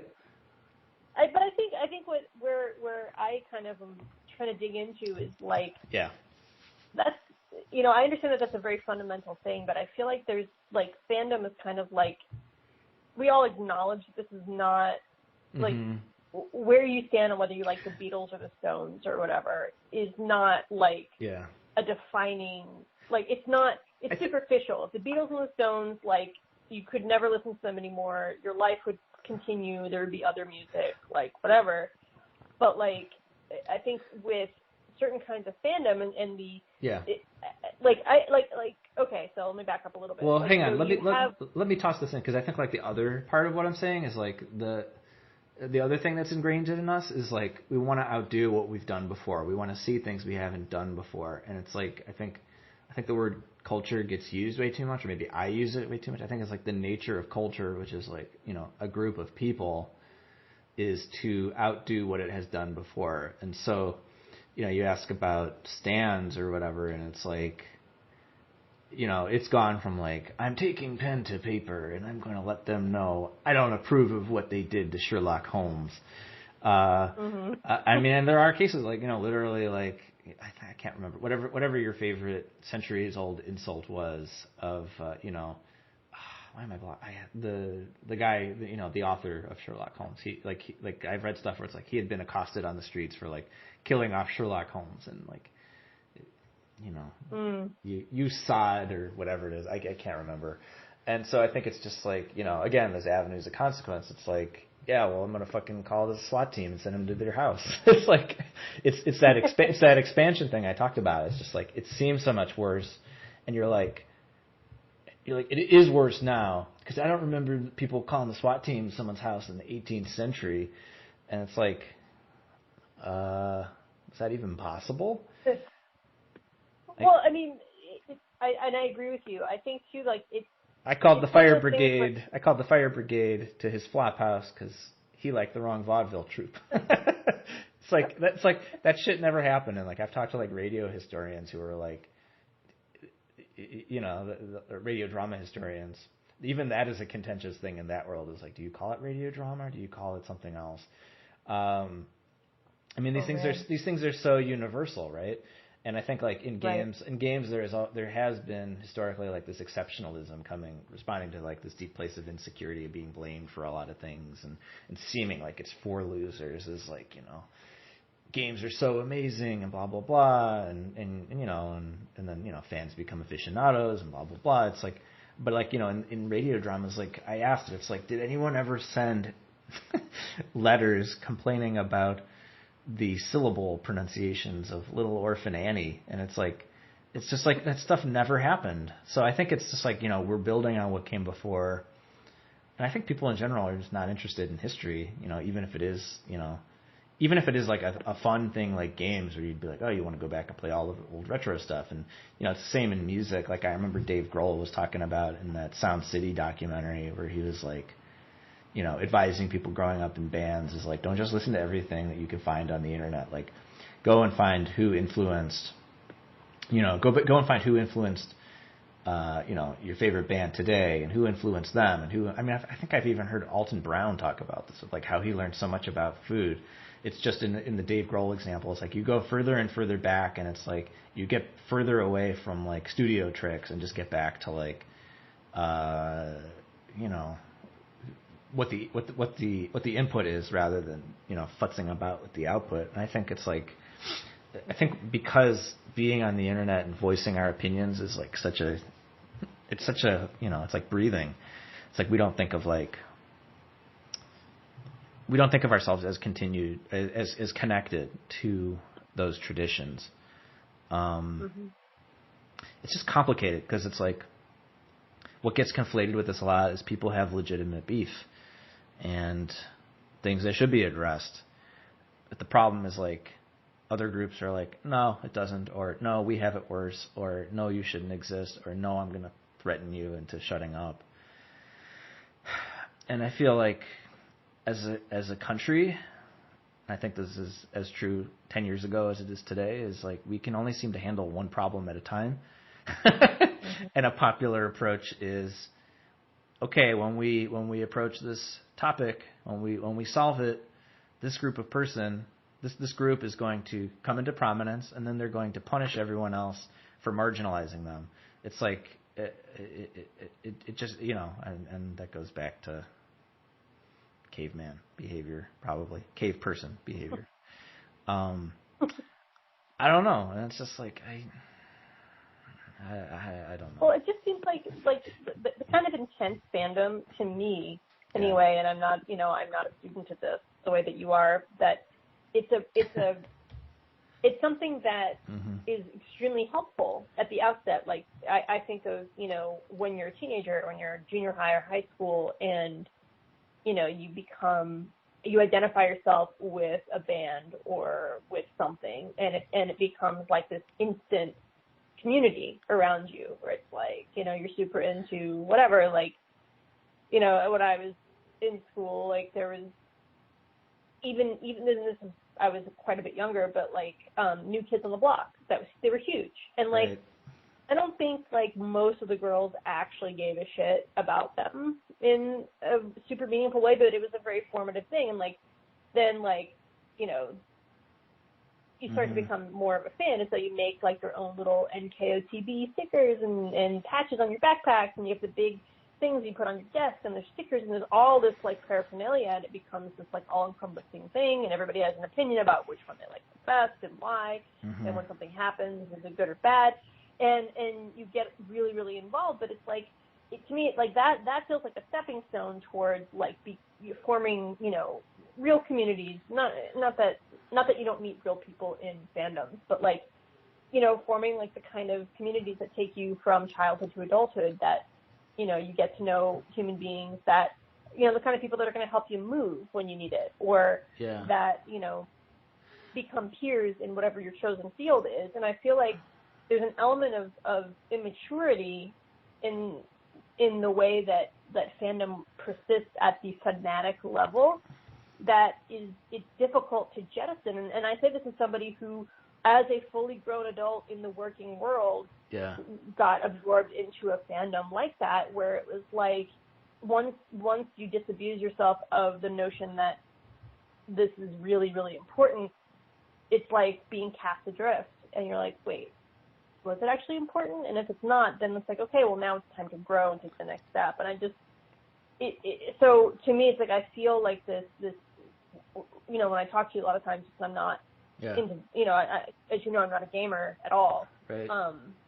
It's just like, it's like to somebody looking on the outside, or even to somebody, a couple of generations removed, it's like, so people are getting threatened because of some person who said something about a game, that a thing that's like a diversion from like life that sucks. Like, I don't, and it becomes a little difficult to understand, but it's like, I guess that what I've always liked about what you've done is that you get underneath that, the fugue state of fandom and talk about what's going on underneath the surface. Mm-hmm. And that's interesting. And like, and I'm not, blanketing everybody who's super, super duper into a thing as being immature, but like, it's something that it's interesting to me. And I don't know, like, maybe I, in a way, it's like, man, I kind of miss the ability to feel that passionately about a thing outside of myself. Yeah. The monolith. Yeah. And I wonder if which don't really exist. I mean, it's like we need to believe in monoliths because like because we want to we want to believe it. We want to believe in these primal forces of like good versus evil and totally. It's weird. It's very comforting. Oh, it's simple. Right.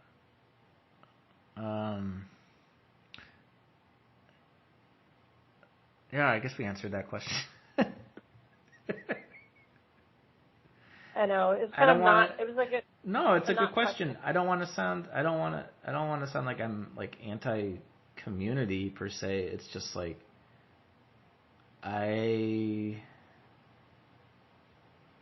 don't feel like I belong to any community myself. Like, it's like I probably could have hung out and stuck with whatever the groups when it comes to games or writing or whatever. It's like there's either just something about the beacons I put down and the way that I am that pushes that away, or it's my tendency to just like to be porous and just like I'll be a nomad. I'll be a nomad. It makes you feel itchy. Makes me feel, I don't know. I mean, and I don't want it to sound like anti-community. I think it's like that is a thing that doesn't exist in a vacuum either. And my observation is like community seems to mean often online is like a bunch of people rallied around like a figurehead personality and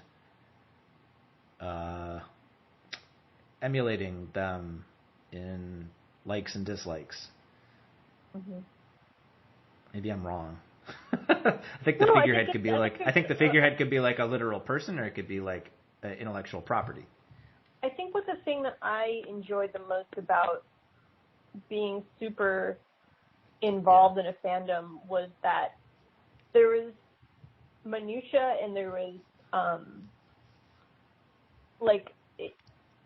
it became like things that like rabbit holes that I could go down that were just fun. And I imagine it must be the same with gamers. It's like you get into a game and it's like time just vanishes and you can explore entirely new worlds. And I think that's the common experience across all fandoms, where it's like you're able to dive into that.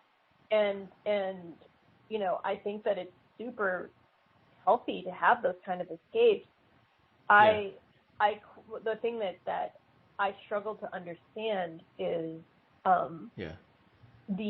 when that world is disrupted, the vitriol that is the reaction to that, as opposed to maybe an examination of why and what. I mean, I think like I think one thing that's changed. I mean, I certainly played games before, and I have off and on through my life, and I probably play more now than I ever have before. Is like in terms of like the spectrum of fandom is like my fandom has moved on to like this project and talking to people behind these things or adjacent to these things about just like these human things that I think like the way another developer put it is just like, these are conversations that happen in private. They're not really like out there for other people. Mm-hmm.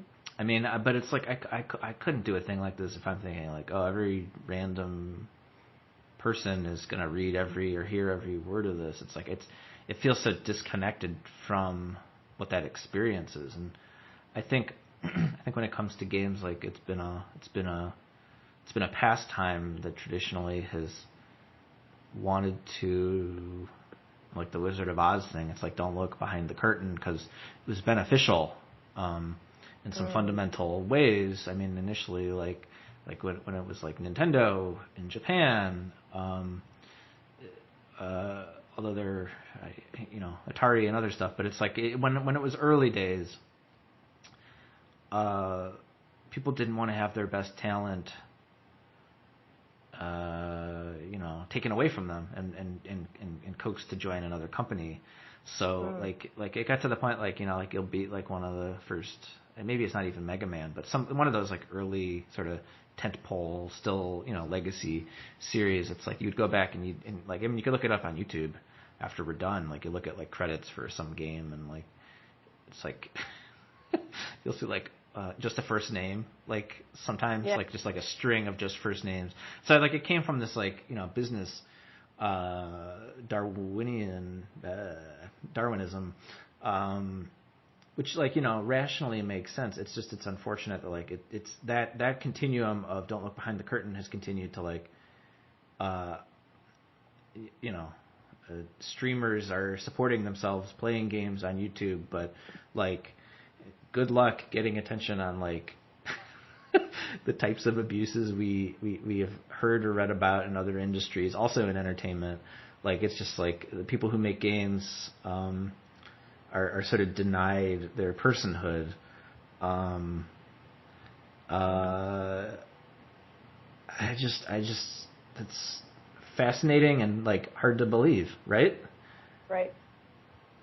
Because I always wanted to know, like I think about like getting super into music fandom.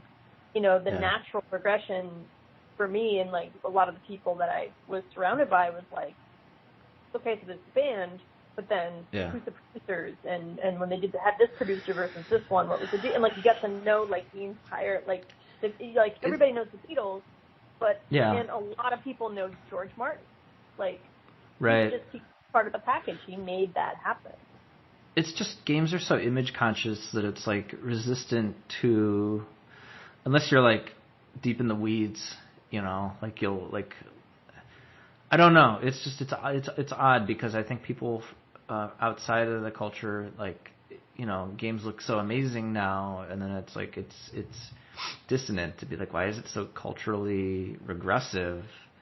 And why like it's like you can't be a fan of games in the same way you could be a fan of bands when we were growing up. Like I think it's slowly starting to change. I'm not even gonna like acknowledge or assert that like my thing is changing that. Like I think it's just like by the existence of social media, like people are heard more. But it is so image conscious that it's usually in service of maintaining an image or getting people pumped to buy a product. And I think that's like so opposite to who I am. I don't know. It's an odd pairing. Like as I hear myself say it out loud, it's like I think there was also this like arms race among people who write about games to like feel like they wanted to be the ones who do the best justice to like this thing that they felt they intimately understood as a child, perhaps even as an outcast and as a child of like I understand games the most. But it's interesting because it's like what still is taken out of that equation is like even if you prove you understand it, it's like we're still not listening to the people who made it possible for you to understand it. And again, you look at it at the surface, it's like who really gives a shit like about like that part of Castlevania 2 where you have to like take a red orb and kneel at a cliff at a certain time of day. I mean, maybe now you can learn more about that, but it's like these things used to feel like they escaped from a faraway land, like Japan used to seem like this other world, it's like they were not meant for us. And I think you could easily make the case that games were quote unquote better when they, weren't catered to us. Cause, you look at what a lot of games are now and it's like they seem to imitate, really horrible movies. I don't know. I think there's this tendency of like people want to prove they get games the most and that like they want to put it in a bottle. Again, that's weird. That's weird that the bottle thing came up again. But it's like they want to name what it is while like it's still forming. So I think the fandom is part of that. of like, no, like there's this thing in games where it's like, no, we have enough credibility. We've done enough. We don't need to do more, because they don't want to lose that thing that's special to them. But I think what's sort of like interesting is like, yeah, but like you're not being displaced, and the stuff you want isn't being displaced. Like there's so much old stuff, and there's still new stuff coming. It's like, you know, everybody benefits from more people in the party, and like, wouldn't you just feel like a better human? Like, if like everybody felt welcome and everyone was treated well, like the way you would want to be treated. And it's odd that it's like that's kind of up for grabs. But it's up for grabs in our careers, you know. It's up for grabs in your career. It's up for grabs in my career. It's like it's so sad that it's like there's this deeper thing everyone could be relating on, but it's like here's my walkthrough video, or I mean, there's a lot of great stuff done on YouTube around games, but it's like I don't like how much of it is a mirror, and I felt very uncomfortable even talking about myself here. Yeah.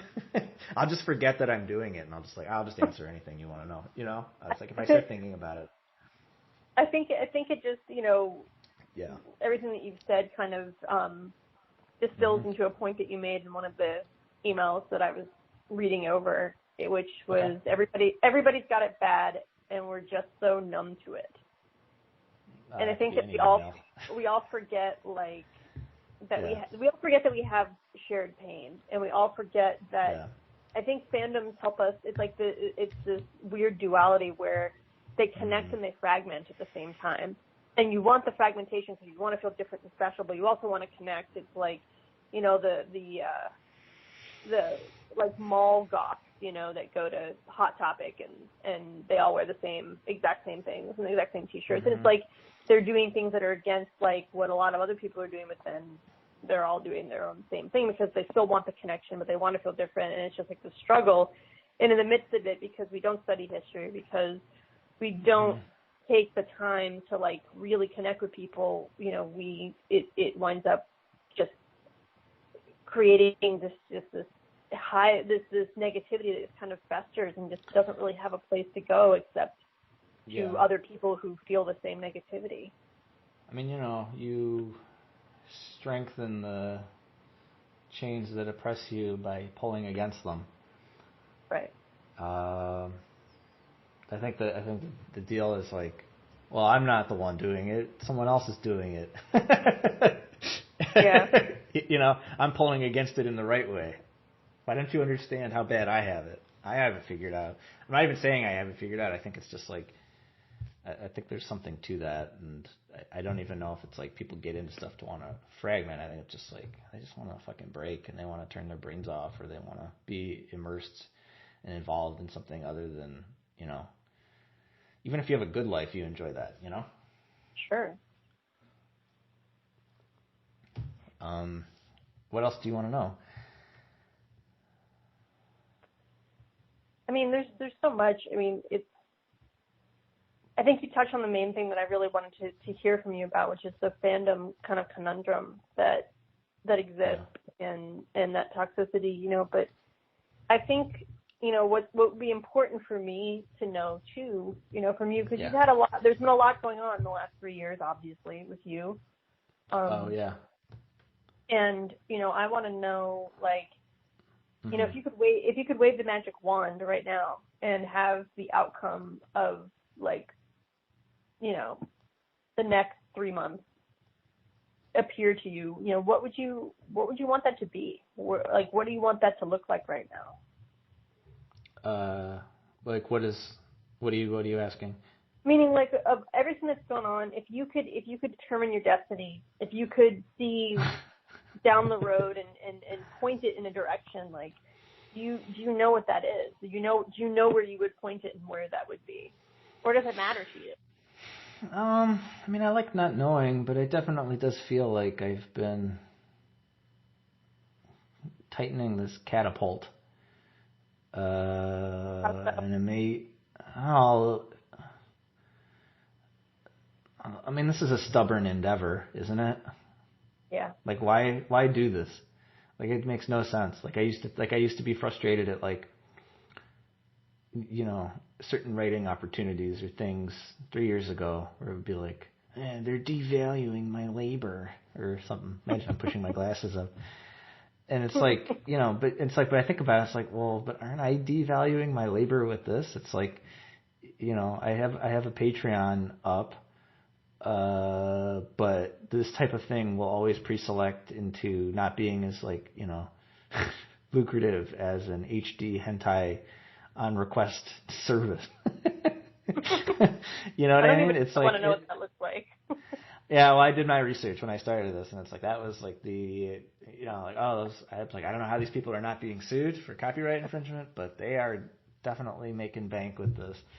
Wow. I don't know. I mean, I think other people close to me and other people I've known in the past sort of have this sense about like where I'm heading and what's going to happen, and they all seem to, things will be fine and things will work themselves out. And I don't even think you and I have really talked about like why those are things that I might want to hear or would need to hear, but that sort of just becomes sort of static noise in and of itself. Like, I really don't know, because I don't know that like this project was necessarily intended as a tool to further myself.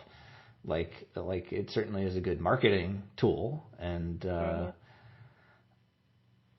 but again, it's like this is not as a developer who lives up in Seattle told me, he's like, when are you gonna start doing Dave Wolinsky's Don't Die, where it's like 15 reasons why blah blah whatever, like it's presented in like it's not intended. Yeah, exactly. Like, or whatever, like BuzzFeed of like 10 years ago or 15 years ago or whatever, where it's like, where it's like, here's my opinion, here's my thing, and I'm going to, that sounds so weird to say, I'm just going to cram my thing down your throat. Hopefully that won't be taken out of context. It's like, I think, it's a space to figure shit out.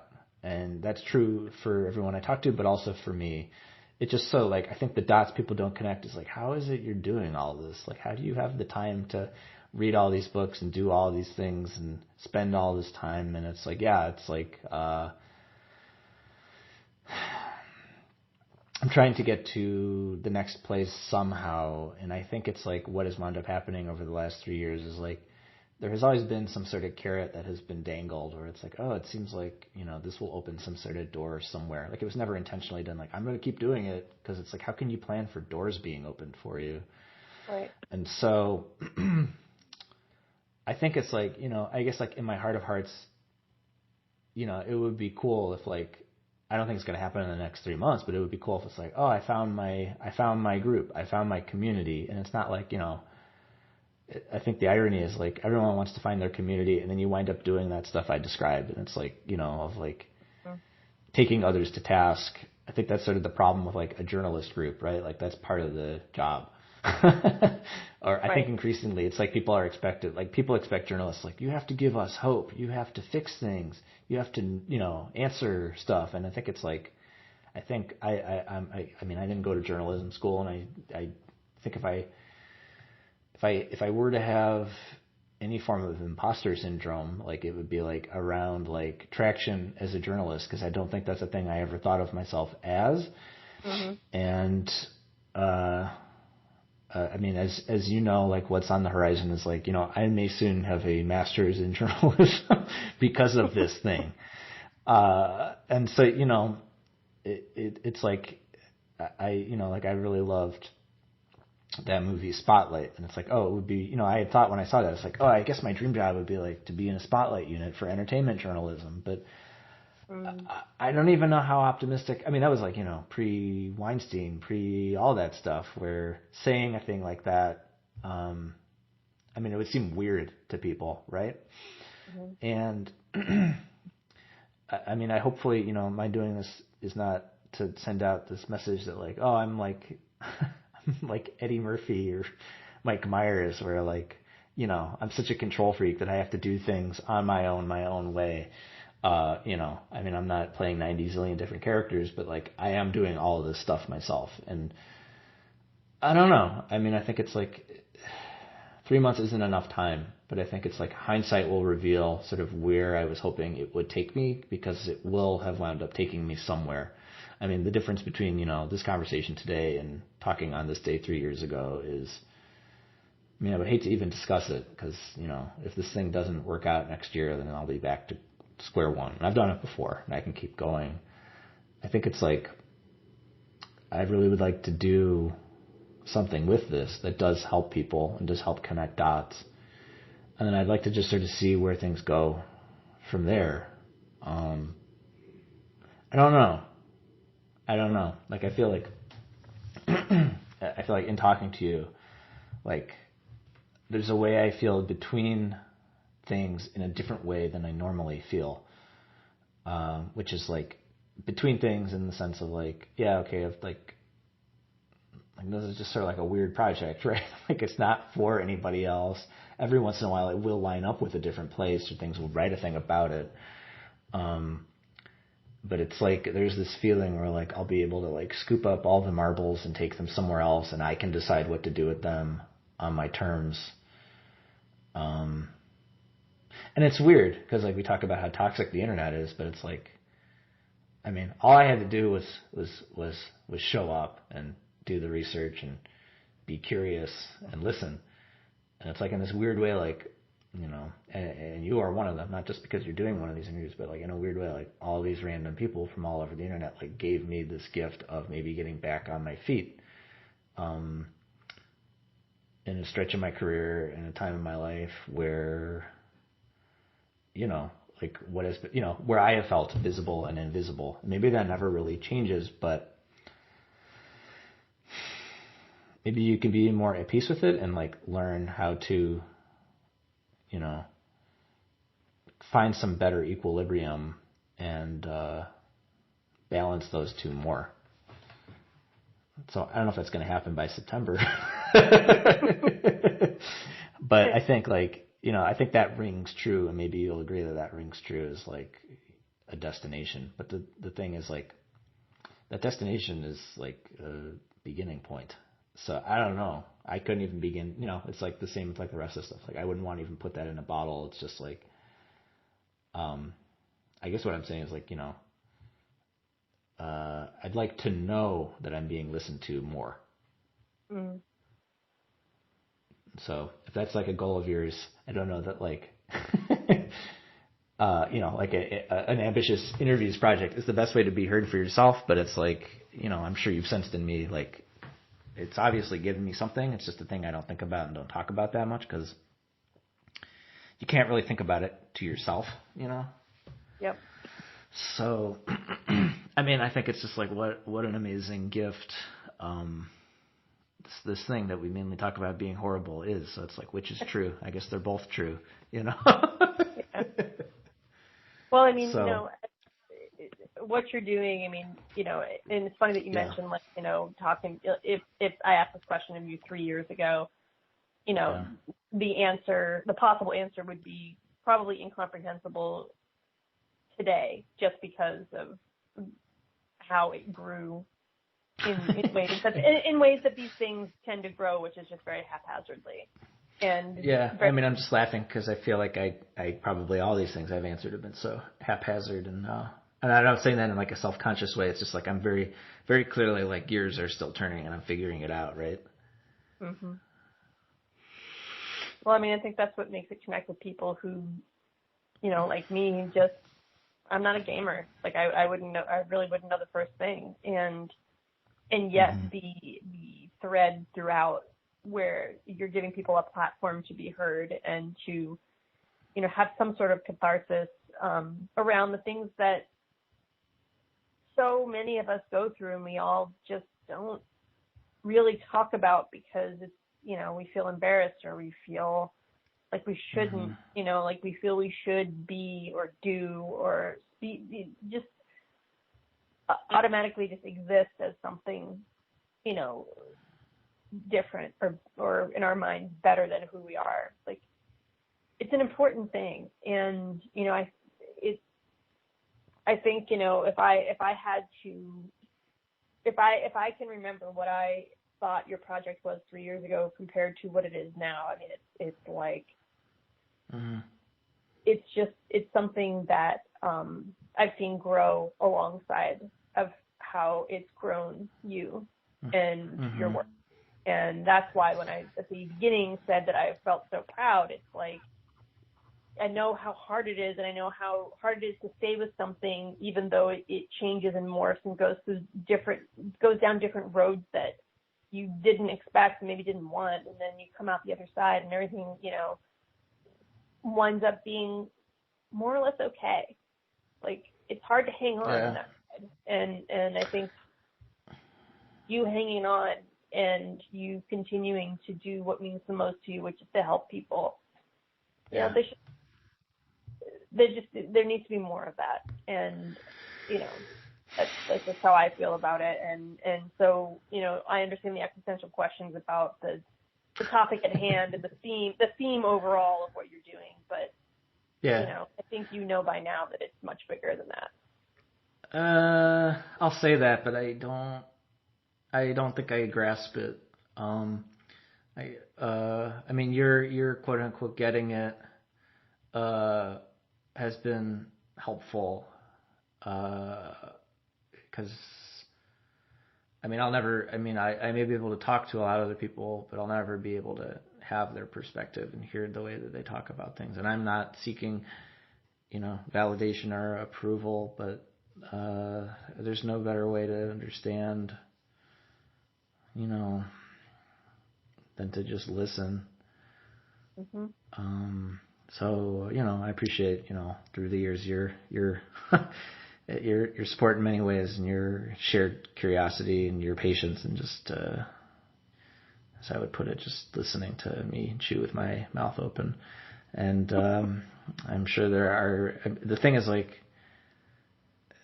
it's likely just getting started, and I don't know. I may need to pull away from the internet more to get better perspective on it, and to figure out how to help people on it more, because I think it's just a lot of noise and not enough signal. But I don't think that's necessarily the internet's fault. It's like, the internet is made of people, and you go outside and the world is the same way. It's just sometimes a little more quiet outside. But no, thanks for making the time to do this. I appreciate it.